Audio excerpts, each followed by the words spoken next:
నమస్కారం. ఇది 21వ శతాబ్దం. ఈ శతాబ్దంలో సాంకేతికత ప్రపంచవ్యాప్తంగా తనదైన ముద్ర వేసింది. సమాజంలోని ప్రతి ఒక్కరూ ఇప్పటికే డిజిటల్ పరికరాలు మరియు ఇంటర్నెట్ను ఉపయోగించడం ప్రారంభించారు. కాబట్టి ఈ పోటీ ప్రపంచంలో నెగ్గుకు రావడం మనకు చాలా అవసరం. అందుకోసం డిజిటల్ నైపుణ్యాలకు సంబంధించిన పరిపూర్ణమైన సమాచారాన్ని పొందడం మరియు ఆ నైపుణ్యాలను నేర్చుకోవడం, ఉపయోగించడం చాలా ముఖ్యం. ఈ విషయంలో ఆంధ్రప్రదేశ్లోని పౌర గ్రంథాలయాల శాఖతో కలిసి డెల్ సంస్థ సహకారంతో శిక్షణా ఫౌండేషన్ రాష్ట్రంలో సుమారు 6 జిల్లా కేంద్ర గ్రంథాలయాలు మరియు 194 శాఖా గ్రంథాలయాలలో డిజిటల్ పరికరాలను ఏర్పాటు చేసి ఇంటర్నెట్ సదుపాయం కల్పించింది. ఇందులో 6,02,000 మంది ప్రజలకు డిజిటల్ అక్షరాస్యతకు సంబంధించిన శిక్షణ ప్రత్యేకంగా నిర్వహించబడుతుంది. ఈ శిక్షణలో డిజిటల్ నైపుణ్యాలను నేర్పుతారు. దీనిలో భాగంగా శిక్షణకు సంబంధించిన విషయాలను 2 దశలుగా విభజించారు. మొదటి దశలో మనం ఎక్కువగా ఉపయోగించే డిజిటల్ పరికరాలలో ఒకటైన స్మార్ట్ ఫోన్ గురించి పూర్తిగా నేర్చుకుంటాము. ఫోన్ నెంబర్ను ఎలా సేవ్ చేయాలి, ఫోన్ కాల్ ఎలా చేయాలి, SMS ఎలా పంపాలి మరియు కెమెరాను ఎలా ఉపయోగించాలి, ఇలాంటి ఎన్నో విషయాలను మనం నేర్చుకుంటాము. ఇక రెండవ దశలో వాట్సాప్ను ఎలా ఇన్స్టాల్ చేయాలి, వాట్సాప్కు సంబంధించిన తీసుకోవాల్సిన భద్రతా చర్యలేమిటి, ఇలాంటి విషయాల గురించి తెలుసుకుంటాము. ఇప్పుడు మనకు ఏదైనా ఒక సమాచారం లేదా ఆ సమాచారానికి సంబంధించిన వీడియో అవసరమైనప్పుడు మనం ఏం చేస్తాము?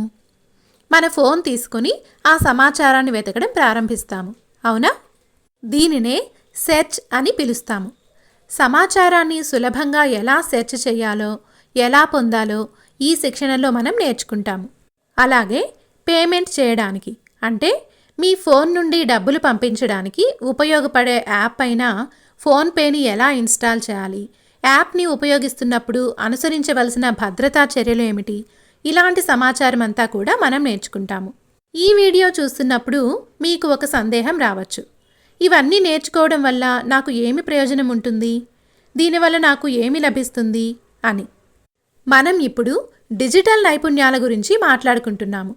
కానీ మనకి తెలియకుండానే వాటి వాడకానికి మనం ఇప్పటికే అలవాటు పడ్డాము. చాలా సందర్భాలలో మనకు ఈ నైపుణ్యాలు లేనప్పుడు మనం ఇతరుల ద్వారా ఫోన్లో మన పనిని చేయించుకోవడం మీరు గమనించి ఉంటారు. ఉదాహరణకు, మనకు ఫోన్ నెంబర్ను ఎలా సేవ్ చేయాలో తెలియకపోతే మనం ఆ ఫోన్ నెంబర్ను వేరొకరి ద్వారా సేవ్ చేయిస్తాము. మనకు OTP ఎలా చూడాలో తెలియకపోతే మనం వేరొకరికి మన ఫోన్ను ఇచ్చి OTPని చూడమంటాము, అవునా? ఈ విధంగా మన ఫోన్ను ఇతరులకు ఇవ్వడం అంత సురక్షితం కాదని మనకు తెలిసినప్పటికీ మనం ఇవన్నీ తప్పనిసరి చేస్తాము. కానీ ఇలా మనం ఎంతకాలం ఇతరులపై ఆధారపడి పనులు చేయించుకోగలుగుతాము? ఇది అసాధ్యం కదా. అందుకే మీ శాఖా గ్రంథాలయాలు మీకు ఈ నైపుణ్యాలను నేర్పించి మీరు మరింత సాధికారత మరియు స్వావలంబన పొందేలా చేయాలనే లక్ష్యంతో ముందుకు సాగుతున్నాయి. కాబట్టి మీరందరూ మీ శాఖా గ్రంథాలయాలను సందర్శించి ఈ శిక్షణను సద్వినియోగం చేసుకోగలరని మేము ఆశిస్తున్నాము. కర్ణాటక రాష్ట్రంలో ఈ శిక్షణను సద్వినియోగం చేసుకున్న స్వయం సహాయక సంఘ సభ్యుల అభిప్రాయాలను ఇప్పుడు ఈ వీడియోలో చూద్దాం. నా పేరు నాగమ్మ శంకర్ లమాని, నేలకోల తాండా, చందనం కర్ర తయారీదారిని. శిక్షణ ఫౌండేషన్ వాళ్ళు మొబైల్లో వాట్సాప్, ఫోన్పే ఎలా వాడాలో అనేది తెలియజేశారు. చందనం కర్ర గురించి నేను మొబైల్, వాట్సాప్ ద్వారా సందేశాన్ని పంపించడం జరుగుతుంది. ఆపై వాళ్లకు ఇష్టమైతే ఇంటికి వచ్చేసి తీసుకువెళ్తారు, లేదా మొబైల్, ఫోన్పే ద్వారా వ్యాపారం చేసుకుంటున్నాను. మొబైల్ వాడడం వల్ల ఫోన్పే, వాట్సాప్ చేయడం నాకు చాలా సౌకర్యంగా మారింది. ప్రతిదీ సులభమైంది. సమయం అంతగా వృధా కాకుండా నేను ఇంటిలోనే కూర్చొని అన్ని పనులు చేయగలుగుతున్నాను. శిక్షణ ఫౌండేషన్ వారికి మరియు ప్రతి ఒక్కరికి ధన్యవాదాలు. నా పేరు విజయలక్ష్మి. నేను శివమొగ్గ జిల్లా శివమొగ్గ తాలూకా కమ్నాల్ గ్రామ పంచాయతీ డిజిటల్ లైబ్రరీ నుండి వచ్చాను. నేను ఒక గృహిణిని. నేను ఒక అభిరుచి కోసం ఇక్కడికి వచ్చేదాన్ని. కథలు మరియు నవలలు చదవడంలో నాకు చాలా ఆసక్తి ఉండేది. ఆ సమయంలో నేను టైలరింగ్ను ఒక హాబీగా చేసుకోవచ్చని యూట్యూబ్ మానిటర్ మరియు కంప్యూటర్లో వీడియోలను చూస్తూ ఉండేదాన్ని. అప్పుడు లైబ్రరీ సూపర్వైజర్ నాకు టైలరింగ్ను ఒక హాబీగా చేసుకోవచ్చని గుర్తించారు మరియు యూట్యూబ్లో టైలరింగ్ మరియు ఎంబ్రాయిడరీ గురించి నాకు చెప్పారు. నేను ఇవన్నీ ఆసక్తితో నేర్చుకున్నాను. మరియు ప్రతిరోజు ఇక్కడికి వచ్చి ఈ సదుపాయాన్ని సద్వినియోగం చేసుకున్నాను. ఇప్పుడు నేను ఇంట్లో ఒక కుట్టు మిషన్ తీసుకొని వ్యాపారం ప్రారంభించాను. నేను ఒక డ్రెస్ కుడితే నాకు 300 నుంచి 350 వరకు డబ్బులు వస్తున్నాయి. నేను దీని ద్వారా నెలకు 10,000 నుండి 15,000 సంపాదిస్తున్నాను.